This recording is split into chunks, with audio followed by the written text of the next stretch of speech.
This report, is Portland moving in a positive direction or a negative direction?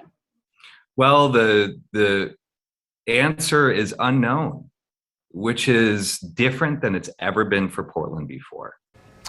Our next story here this morning is really more of a warning about Portland's economy. A new report looks at everything from the cost of living here to tourism to job growth, or really the lack thereof. The Portland Business Alliance just released their 2022 State of the Economy report. It just came out a few minutes ago. But Maggie Vespa did get an advance copy yesterday. So Maggie, you can talk more about this. I know you had a chance to talk to PBA's president. Yeah, we did. We know people are going to want to see this as soon as possible. So can you talk to us now? And Andrew Hone did. He says right now Portland is at an economic crossroads, in his words. And for the first time in a long time, he said, for instance, the city's population not really growing, while by contrast, Vancouver's is. Also, job losses from the worst points of the pandemic are rebounding, but not nearly as fast as other cities Portland's size. Plus, we know tourism here also down. Hone says local leaders need to really act with urgency on this. So here's more this morning of our conversation.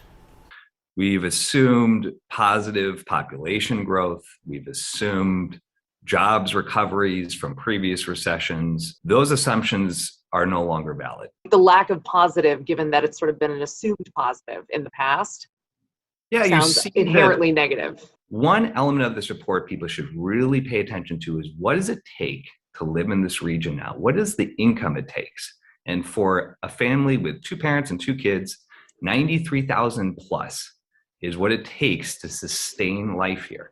That is a very high income. Can I ask you about some of the stats? Jobs lost. Portland is down 3.2% overall from pre-pandemic levels versus places like Austin and Salt Lake City, who we compare ourselves with. They've actually gained jobs and are ahead of where they were pre-pandemic. For people who think, oh, come on, this is just what happens in any major city. These are the problems that most U.S. major cities have. And but Portland's such a cool city.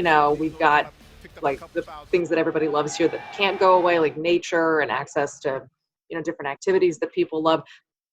You can't really bring down Portland. Like it's not that vulnerable. What would you say? No, we aren't Detroit post automaker departures, and we're not New York City in the 70s and 80s. But we do have to act differently if we are to change the paradigm and start to think about embracing new policies that welcome and compete for households and for business. So the Portland Business Alliance releasing this study in conjunction with Eco Northwest and with Bank of America. They will be presenting it to local stakeholders and leaders later this morning. We'll also have much more at kgw.com. Guys, back to you. But wow, $93,000, that's an eye-popping number. As he said, it's a big number. Yeah, thank you. Sure.